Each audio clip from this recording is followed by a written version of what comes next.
아버지의 지갑 속에서 25년 전 제가 드린 첫 월급 봉투가 나왔습니다. 한 번도 쓰지 않으신 채로요. 여러분 안녕하세요. 오늘 제가 들려드릴 이야기는 제 개인적인 경험입니다. 그리고 아마 이 영상을 보시는 많은 분들이 공감하실 수 있는 이야기이기도 할 겁니다. 저는 47세 남성입니다. 그리고 석 달 전 아버지를 떠나보냈습니다. 아버지는 향년 76세. 암 투병 끝에 가셨습니다. 병원에서 진단을 받고 1년 반 정도를 투병하셨죠. 그 시간 동안 저는 아버지를 간병하면서 많은 시간을 함께 보냈습니다. 하지만 솔직히 말씀드리면 그 시간들이 편하지만은 않았습니다. 왜냐하면 저는 평생 아버지와 가깝지 않았거든요. 아니, 정확히 말하면 가까워질 수 없었다는 표현이 맞을 것 같습니다. 아버지는 전형적인 옛날 어른이셨습니다. 말수가 적고 감정 표현이 없고 늘 엄격하신 분이었죠. 웃는 모습을 본 기억이 손에 꼽을 정도였고 제게 칭찬 한마디 해주신 적도 거의 없었습니다. 어렸을 때 제가 시험에서 1등을 했을 때도, 대학에 합격했을 때도, 회사에 취직했을 때도, 결혼했을 때도 아버지는 그저 고개만 끄덕이셨을 뿐입니다. 수고했다. 딱 이 정도였습니다. 더 이상의 말씀도 포옹도 어깨를 두드려주는 격려도 없었습니다. 어린 시절 친구네 집에 놀러 갔을 때의 일이 아직도 생생합니다. 친구 아버지는 친구를 안아주시고 머리를 쓰다듬어 주시고 우리 아들 잘한다 하면서 자랑스럽게 웃으셨습니다. 그 모습을 보면서 저는 부러웠습니다. 그리고 집에 돌아와서 혼자 생각했죠. 우리 아버지는 왜 저렇게 안 하실까? 나를 안 좋아하시는 걸까?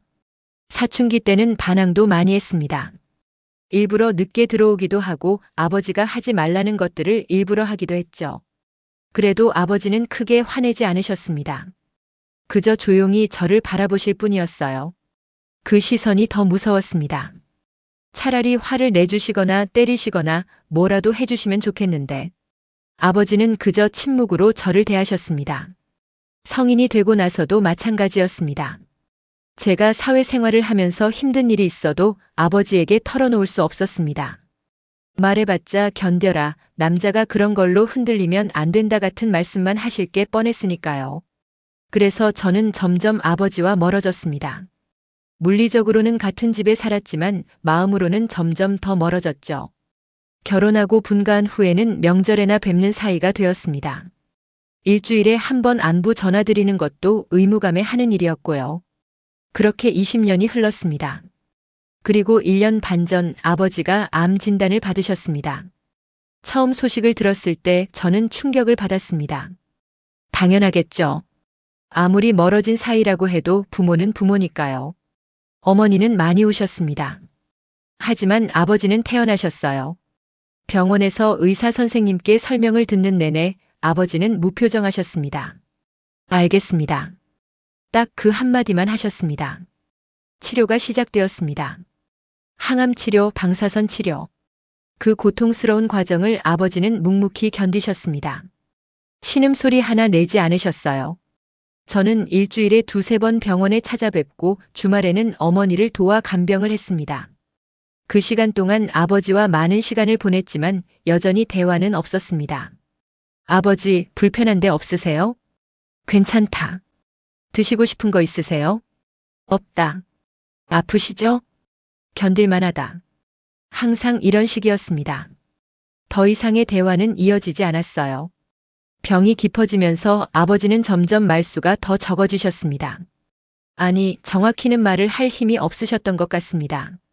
하지만 여전히 그 눈빛만큼은 또렷하셨어요. 마지막 한 달은 집에서 보내기로 했습니다. 호스피스 치료를 받으면서요. 의사 선생님도 이제 더 이상 치료가 의미 없다고 하셨습니다.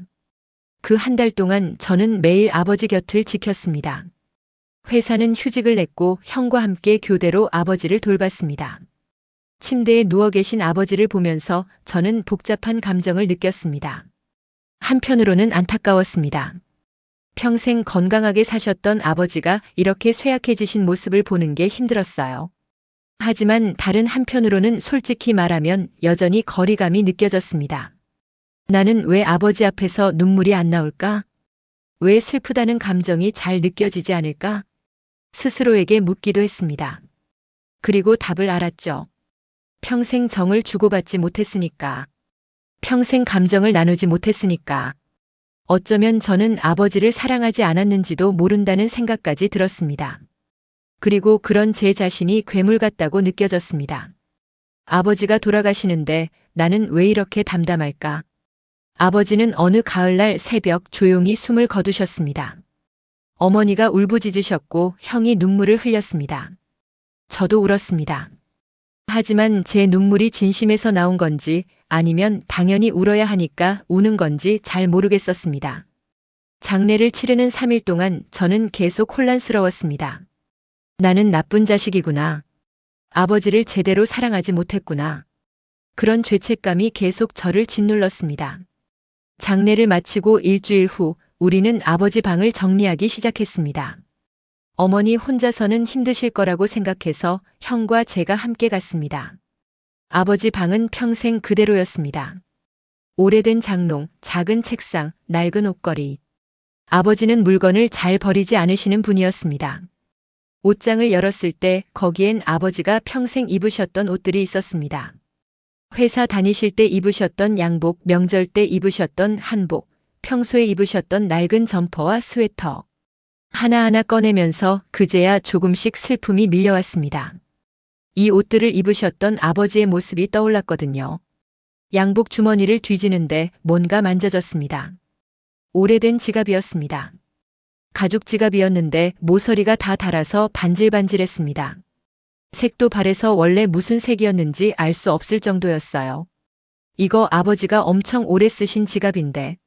어머니가 말씀하셨습니다. 내가 새 거 사드린다고 했는데 끝까지 이거 쓰셨어. 익숙하다고. 저는 조심스럽게 지갑을 열어봤습니다. 안에는 신분증, 건강보험증, 몇 장의 낡은 사진들이 있었습니다. 사진들을 보니 제 어린 시절 사진, 형의 사진, 그리고 가족 사진 몇 장이 있었어요. 그리고 지갑의 깊숙한 곳에 여러 번 접힌 작은 종이 하나가 있었습니다. 무심코 꺼내서 펼쳤는데 순간 손이 멈췄습니다. 거기에는 제 글씨로 이렇게 적혀 있었습니다. 아버지, 첫 월급 받았습니다. 많지 않지만 받아주세요. 사랑합니다. 1998년 3월. 그 순간 25년 전 그날이 생생하게 떠올랐습니다. 20살 대학교 1학년 여름방학 때였습니다. 저는 편의점에서 아르바이트를 했습니다. 한 달 동안 열심히 일해서 받은 첫 월급은 80만 원이었어요. 월급을 받던 날 저는 기뻤습니다.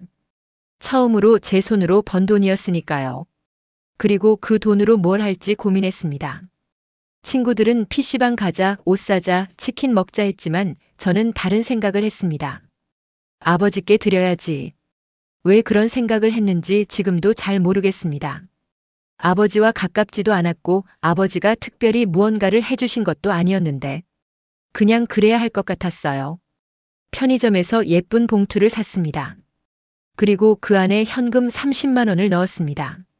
전체 월급의 절반은 아니었지만 20살 대학생에게 30만 원은 큰 돈이었습니다. 그리고 작은 카드에 메시지를 적었습니다. 아버지, 첫 월급 받았습니다. 많지 않지만 받아주세요. 사랑합니다. 사실 사랑합니다라는 말을 쓰는 게 어색했습니다. 평생 아버지에게 그런 말을 해본 적이 없었거든요. 하지만 뭔가 적어야 할 것 같아서 떨리는 마음으로 그렇게 적었습니다. 집에 돌아와서 아버지께 봉투를 건넸습니다. 아버지, 이거. 아버지는 TV를 보고 계셨습니다. 제 목소리에 고개를 돌리셨고 봉투를 보셨습니다. 뭐냐? 첫 월급 받아서 드리고 싶어서요. 아버지는 잠시 봉투를 바라보시다가 받으셨습니다. 그리고 카드를 읽으셨습니다. 저는 기대했습니다. 뭔가 말씀을 해주시길. 고생했다든지 잘했다든지 기특하다든지. 하지만 아버지는 아무 말씀도 하지 않으셨습니다. 그저 고개만 끄덕이시고 봉투를 받아서 옆에 두셨을 뿐입니다. 저는 실망했습니다. 아니, 서운했습니다. 그래도 한마디는 해주시지. 방으로 들어와서 속상했습니다. 역시 아버지는 날 별로 안 좋아하시나 봐 하는 생각이 들었어요. 며칠 후 어머니가 말씀하셨습니다. 아버지가 네 돈 쓰시래. 네? 네가 번 거니까 네가 쓰래. 아버지는 괜찮으시대. 그 말을 듣고 더 서운했습니다. 받기 싫으셨으면 그냥 그렇다고 하시지. 그래서 저는 그 일을 잊어버렸습니다. 아니, 잊으려고 노력했습니다. 그런데 지금 25년이 지난 후에 그 봉투가 아버지 지갑 속에서 나온 겁니다. 그것도 한 번도 열지 않은 채로. 본격적인 이야기에 앞서 여러분께 부탁 하나만 드리겠습니다. 이 이야기가 의미 있게 다가오신다면 구독 버튼과 좋아요 버튼을 눌러주세요. 그리고 댓글로 여러분의 이야기도 들려주시면 감사하겠습니다.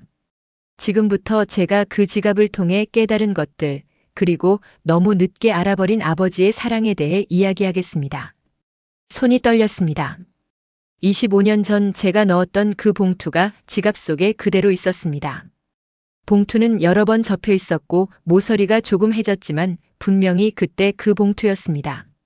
저는 조심스럽게 봉투를 펼쳤습니다. 안을 확인하는 순간 눈물이 터져 나올 것 같았습니다. 30만 원이 그대로 들어 있었습니다. 한 장도 쓰지 않으신 채로. 25년 전 제가 드렸던 그 돈이 그대로였습니다. 형. 저는 떨리는 목소리로 형을 불렀습니다. 형이 다가와서 봉투를 보고는 말없이 제 어깨에 손을 올렸습니다. 아버지가 더 이상 말을 잇지 못했습니다. 목이 메어서 소리가 나오지 않았거든요. 어머니도 다가오셨습니다. 그리고 봉투를 보시더니 눈시울을 붉히셨습니다. 아버지가 그걸 계속 갖고 계셨구나. 어머니의 목소리도 떨렸습니다. 엄마는 그거 쓰셨는 줄 알았는데 계속 지갑에 넣어두셨네. 그날 밤 저는 잠을 이룰 수 없었습니다. 머릿속에서 질문들이 계속 맴돌았습니다. 왜 쓰지 않으셨을까? 왜 25년 동안 지갑 속에 넣고 다니셨을까? 무슨 의미였을까? 다음 날 저는 어머니를 찾아뵙고 물어봤습니다. 엄마, 아버지 그 돈 왜 안 쓰셨을까요? 어머니는 한참을 생각하시다가 말씀하셨습니다. 아버지가 말은 없으셨지만 그날 정말 기뻐하셨어. 네? 네가 봉투 드리고 방에 들어간 후에 아버지가 그 카드를 한참 보고 계셨어. 그러시더니 나한테 보여주시면서 우리 애가 첫 월급 탔대 하시더라고. 아버지 표정이 그렇게 밝은 걸 처음 봤어. 평소에 무뚝뚝하신 분이 그날은 거의 웃으시면서 말씀하셨으니까. 어머니의 말씀을 듣고 저는 충격을 받았습니다. 아버지가 기뻐하셨다고? 전혀 몰랐습니다. 아버지는 아무 표현도 하지 않으셨으니까요. 어머니는 계속 말씀하셨습니다. 그 후로도 가끔 그 카드를 꺼내서 보시곤 했어. 특히 힘든 일 있으실 때, 회사에서 스트레스 받으실 때, 그럴 때 지갑을 꺼내서 그걸 보시더라고. 한 번은 내가 물어봤어. 돈은 왜 안 쓰세요? 했더니 아버지가 그러시더라고. 아들이 처음으로 번 돈인데 어떻게 써? 아깝잖아. 하시면서 어머니의 눈에서 눈물이 흘러내렸습니다. 아버지는 표현을 못하셨을 뿐이지. 너희들을 정말 사랑하셨어. 너무너무 사랑하셨어. 그 말을 듣고 저는 무너져 내렸습니다. 장례식장에서도 장례를 치르는 동안에도 나오지 않았던 눈물이 그때 쏟아져 나왔습니다. 엄마, 저는 몰랐어요. 아버지가 저를 사랑하시는지. 알아. 어머니가 저를 안아주셨습니다. 아버지 잘못이야. 표현을 안 하시니까. 너희들이 어떻게 알겠어. 하지만 저는 제 잘못이 더 크다고 생각했습니다. 왜 물어보지 않았을까? 왜 먼저 다가가지 않았을까? 왜 아버지의 마음을 이해하려 노력하지 않았을까? 아버지가 돌아가신 후에야 너무 늦게 저는 아버지의 사랑을 알게 되었습니다. 그 후 며칠 동안 저는 아버지에 대한 기억들을 되짚어봤습니다. 초등학교 때 운동회가 생각났습니다. 달리기 시합에서 넘어져서 무릎이 까진 적이 있었죠. 저는 울면서 집에 돌아왔는데 아버지가 말없이 약을 발라주셨습니다. 아프지? 네. 남자가 이런 거로 울면 안 된다. 그때는 그 말이 차갑게 느껴졌습니다. 하지만 지금 생각해보니 아버지도 마음 아파하셨던 것 같습니다. 다만 표현하지 않으셨을 뿐. 중학교 때는 시험을 망쳐서 속상해하던 적이 있었습니다. 방에 들어박혀 나오지 않았는데 아버지가 문을 두드리셨습니다. 밥 먹어라. 배 안 고파요. 먹어야 힘이 난다. 나와. 그때는 저를 이해해주지 않으신다고 생각했습니다. 하지만 지금 생각해보니 아버지 나름대로 저를 걱정하신 거였겠죠. 고등학교 때는 대학 입시 때문에 스트레스를 많이 받았습니다. 어느 날 밤늦게까지 공부하고 있는데 아버지가 방문을 열고 들어오셨습니다. 너무 무리하지 마라. 네. 건강이 우선이다. 그리고 책상 위에 우유 한 잔을 놓고 나가셨습니다. 그때는 그냥 형식적인 말씀이겠지 하고 생각했습니다. 하지만 그게 아니었습니다. 아버지는 정말로 제 건강을 걱정하셨던 겁니다. 대학교 때 군대 가기 전날 밤도 생각났습니다. 아버지가 제 방에 들어오셔서 한참을 말없이 앉아 계셨습니다. 뭔가 말씀하시려는 것 같았는데 결국 아무 말씀도 하지 않으셨어요. 그냥 제 어깨를 한번 톡 치시고는 나가셨습니다. 잘 다녀와라. 딱 그 한마디만 하셨습니다. 그때 저는 좀 더 따뜻한 말씀을 해주실 수도 있는데 하고 아쉬워했습니다. 하지만 지금 생각해보니 아버지도 많이 걱정하셨을 겁니다. 아들이 군대를 가는데 걱정 안 되는 부모가 어디 있겠어요. 다만 표현을 못하셨을 뿐. 제대하고 돌아왔을 때도 그랬습니다. 현관문을 열고 들어갔더니 아버지가 거실에 앉아 계셨습니다. 저를 보시더니 고개를 끄덕이셨어요. 왔구나. 네, 아버지. 수고했다. 그리고 다시 신문을 보셨습니다. 저는 속으로 실망했습니다. 2년 만에 보는 건데 좀 반가워해 주시면 안 되나. 하지만 나중에 어머니가 말씀해 주셨습니다. 아버지가 그날 아침부터 몇 번이나 시계를 보시면서 제가 오기를 기다리셨다고. 제가 도착하기 1시간 전부터는 현관 쪽을 계속 보셨다고. 아버지가 얼마나 기다리셨는데. 어머니의 말씀을 듣고서야 알았습니다. 아버지도 저를 기다리셨다는 것을. 취직했을 때도 마찬가지였습니다. 합격했습니다, 아버지. 기쁜 마음에 전화를 드렸더니 아버지는 담담하게 대답하셨습니다. 그래. 다행이다. 그게 전부였습니다. 축하한다는 말씀도 기쁘다는 말씀도 없었어요. 하지만 나중에 형이 말해줬습니다. 아버지가 그날 친구분들께 전화하셔서 제 취직 소식을 자랑하셨다고. 우리 둘째가 좋은 회사에 취직했다면서 정말 기뻐하셨다고. 결혼할 때도 그랬습니다. 신부를 소개해드렸을 때 아버지는 몇 마디 나누시고는 고개를 끄덕이셨습니다. 좋은 사람 만났구나. 네, 아버지. 잘해라. 그게 전부였습니다. 결혼식 날도 아버지는 별다른 표현 없이 조용히 행사를 지켜보셨습니다. 다른 하객들이 신랑 아버지 표정이 좀 굳어 보인다고 할 정도였어요. 하지만 신혼여행에서 돌아와 처음 집에 방문했을 때 어머니가 말씀해 주셨습니다. 아버지가 결혼식 날 밤에 우셨어. 네? 네가 절하고 나가는 걸 보시면서. 혼자 방에 들어가서 우셨어. 내가 위로해 드리려고 했더니 괜찮다, 기쁜 눈물이다 하시더라고. 그 말을 듣고 가슴이 먹먹했습니다. 아버지는 평생 감정을 드러내지 않으신 분이었습니다. 한 번도 우시는 모습을 본 적이 없었어요. 그런 아버지가 제 결혼식 날 우셨다니. 손주가 태어났을 때도 그랬습니다. 아버지, 아들 낳았어요. 전화로 알려드렸더니 아버지는 짧게 대답하셨습니다. 그래. 산모는 괜찮냐? 네, 괜찮아요. 잘했다. 전화를 끊고 나서 저는 조금 섭섭했습니다. 손주 태어났는데 좀 기뻐하시면 안 되나. 하지만 병원에 오셨을 때 아버지의 표정은 달랐습니다. 유리창 너머로 신생아실에 있는 아기를 보시면서 아버지는 웃고 계셨습니다. 제가 태어나서 처음 본 아버지의 진짜 미소였습니다. 닮았구나. 아버지가 작게 중얼거리셨습니다. 네? 너를 닮았어. 네가 태어났을 때도 이랬었지. 그리고 아기를 한참 바라보셨습니다. 그 모습을 보면서 저는 생각했습니다.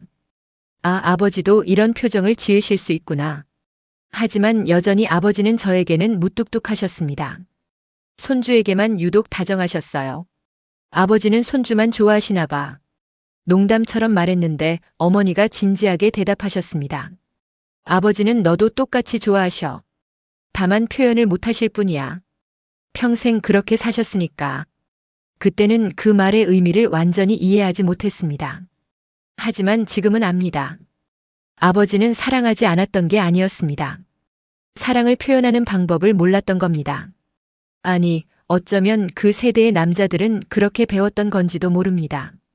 감정을 드러내지 않는 것, 강해 보이는 것, 묵묵히 가족을 책임지는 것. 그게 아버지가 배운 아버지의 역할이었을 겁니다. 그리고 그 역할을 평생 충실히 하셨던 거죠. 다만 그 과정에서 자식들에게 사랑을 전하는 방법을 배우지 못했던 것뿐. 어머니와 더 많은 이야기를 나눴습니다. 엄마, 아버지는 왜 그렇게 말씀이 없으셨어요? 어머니는 한숨을 쉬시며 말씀하셨습니다. 아버지도 처음부터 그러신 건 아니었어. 네? 어머니는 오래된 앨범을 꺼내오셨습니다. 아버지와 어머니의 젊은 시절 사진들이 있었어요. 이때 아버지는 정말 다정하셨어. 말도 많으셨고 웃음도 많으셨지. 사진 속 아버지는 확실히 달라 보였습니다. 밝게 웃고 계셨고 어머니의 어깨에 손을 두르고 계셨어요. 그럼 왜? 네가 태어나고 나서부터였어. 어머니의 목소리가 낮아졌습니다. 아버지가 회사에서 큰 실수를 하셨어.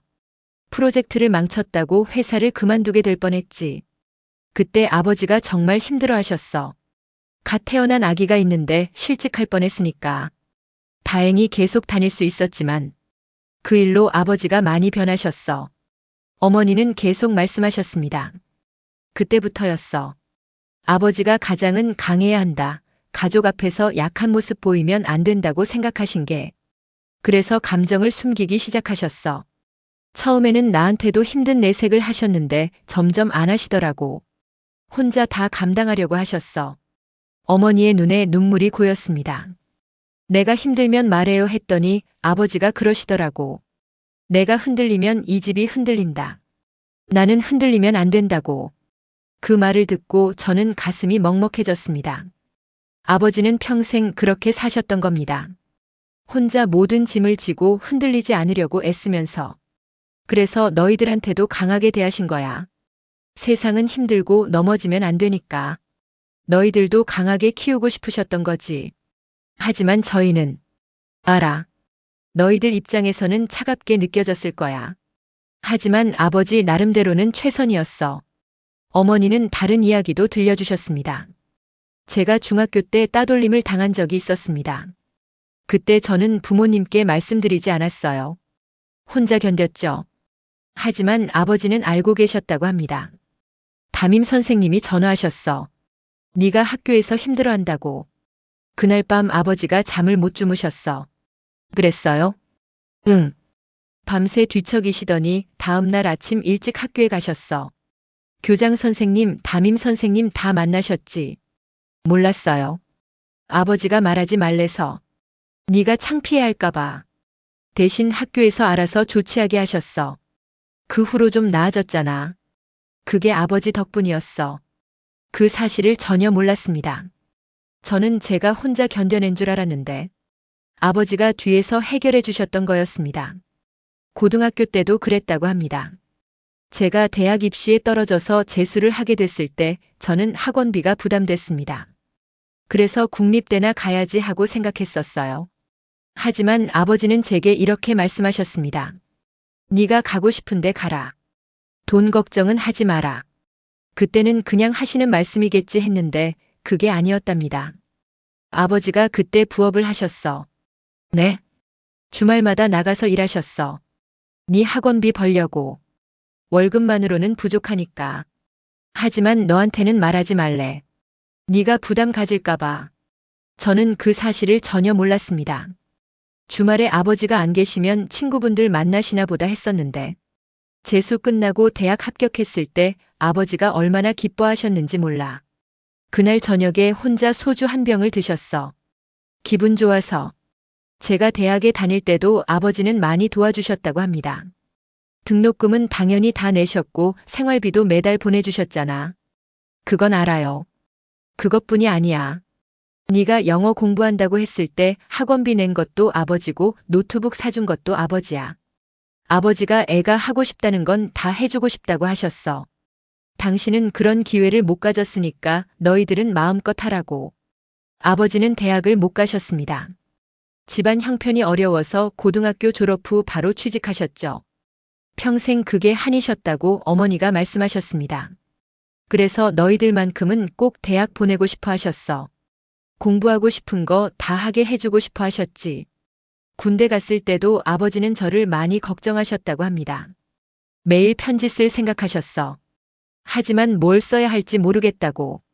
그래도 매달 용돈은 꼬박꼬박 보내셨잖아. 다른 집 애들보다 더 많이. 군대 있을 때 받던 용돈이 생각났습니다.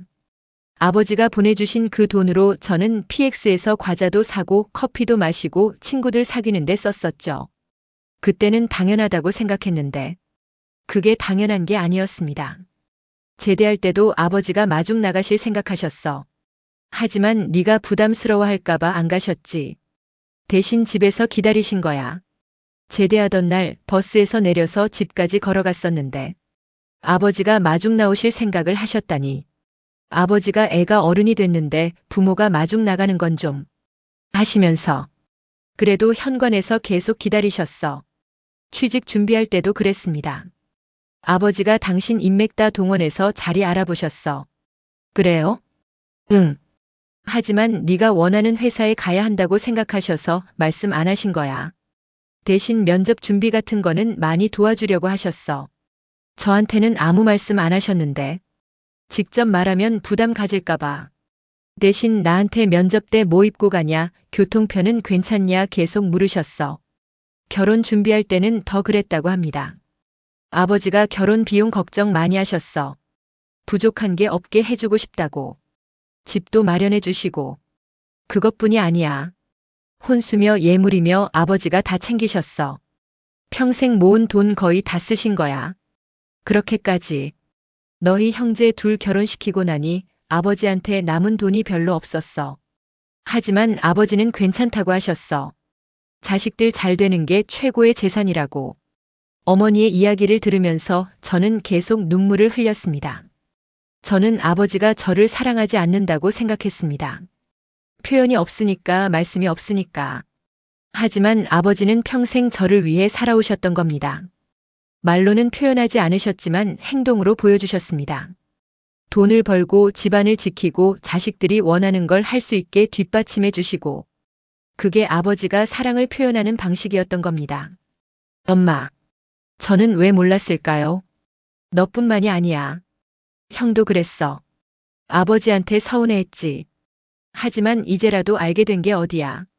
아버지도 돌아가시기 전에 너희들이 이해해줬으면 하셨을 텐데. 아버지한테 제대로 말씀드리지 못했어요. 사랑한다고 감사하다고. 아버지는 알고 계셨을 거야. 그럴까요? 그럼. 네가 첫 월급 드렸을 때부터 아버지는 알고 계셨어. 네가 아버지를 생각한다는 걸. 그 말을 듣고 다시 첫 월급 봉투가 생각났습니다. 25년 동안 지갑 속에 간직하셨던 그 봉투. 아버지에게 그게 얼마나 소중했을까. 어머니가 말씀하셨던 것처럼 힘든 일이 있을 때마다 그걸 꺼내보셨을까? 아들이 나를 생각해준다. 내가 좀 더 힘내야지. 그렇게 스스로를 다독이셨을까? 생각할수록 가슴이 아팠습니다. 아버지는 평생 강한 척 하셨지만 사실은 여리고 외로운 분이셨을 겁니다. 감정을 드러낼 수 없었고 힘들다고 말할 수 없었고 그저 묵묵히 견뎌야 했던 분. 그런 아버지에게 제 첫 월급 봉투는 작은 위로였을 겁니다. 내가 잘하고 있구나. 아들이 이렇게 성장했구나. 그런 확인이었을 겁니다. 그래서 한 번도 쓰지 않으셨던 거겠죠. 돈이 필요해서 받으신 게 아니라 마음이 필요해서 받으신 거니까.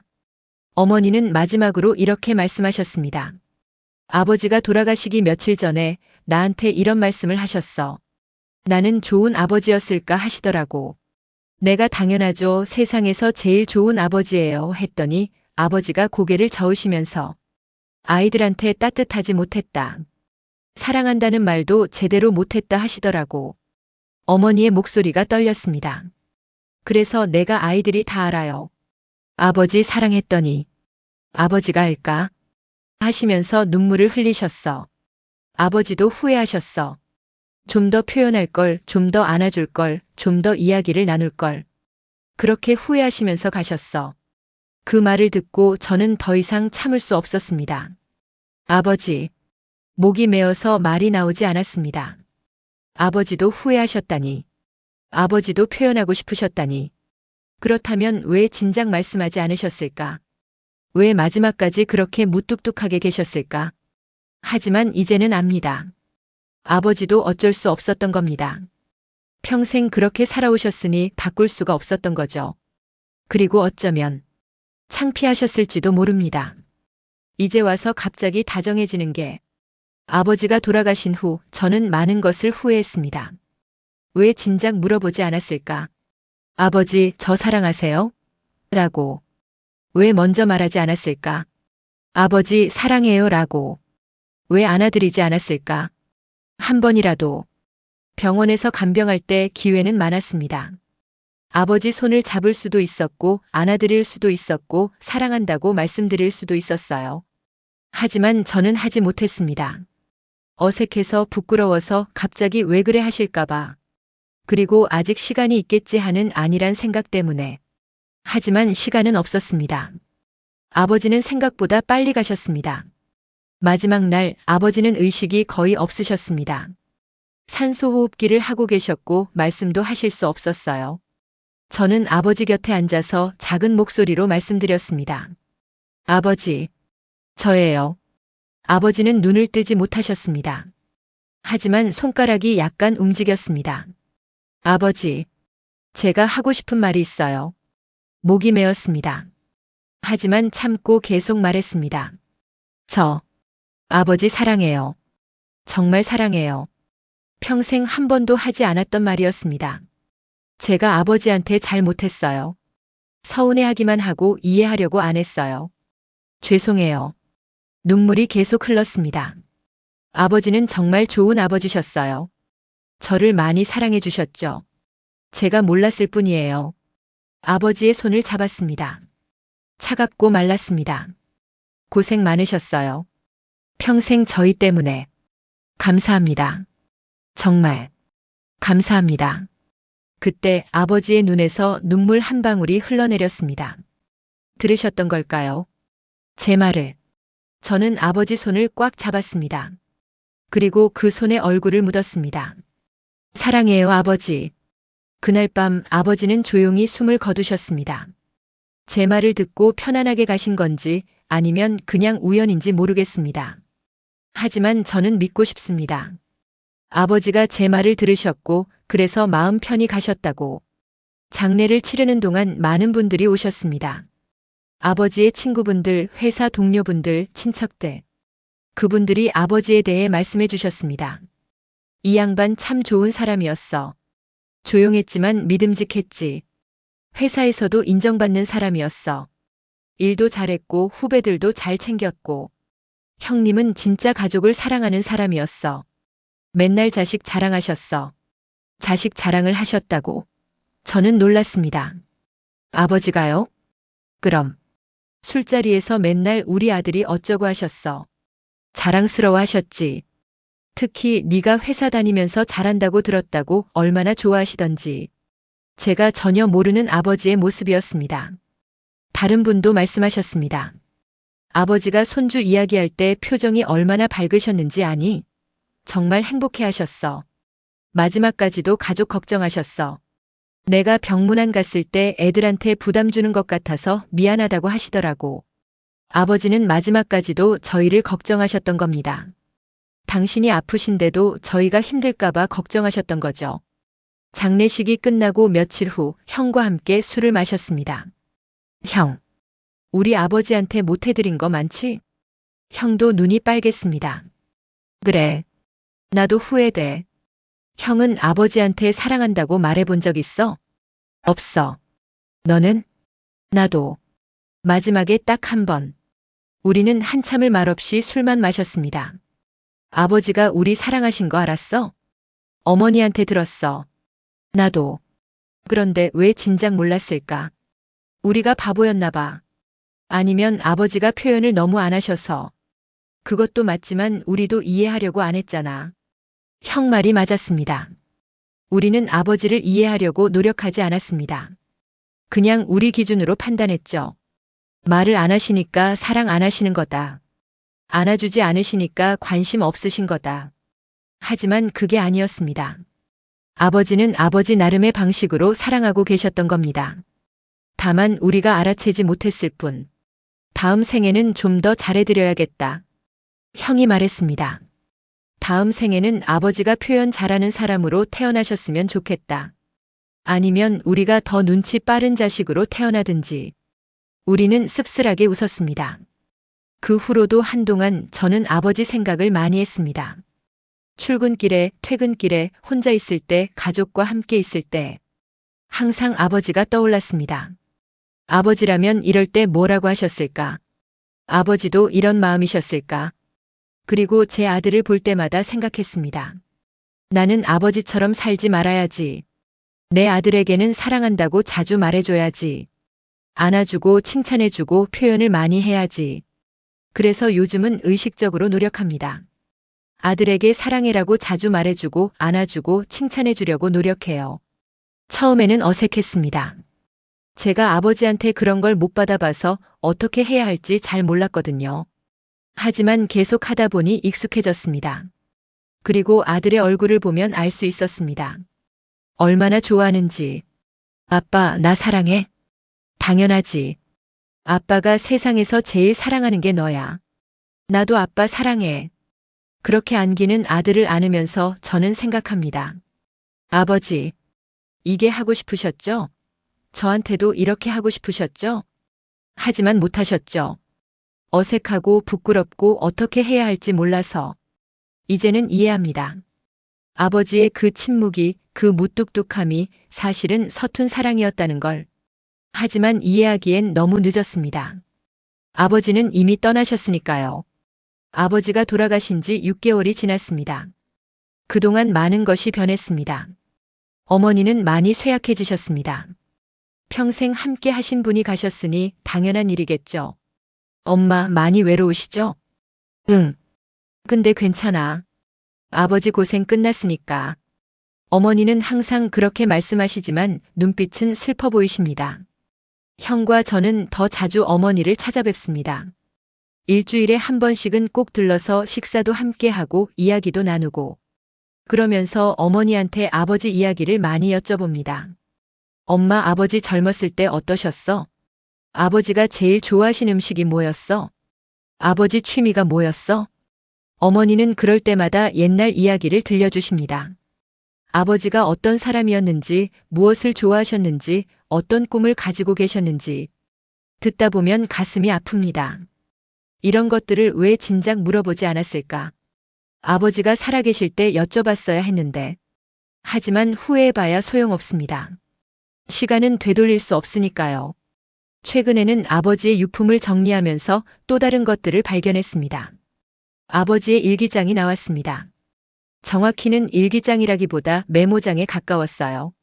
매일 쓰신 건 아니고 가끔씩 중요한 일이 있을 때 적으신 것 같았습니다.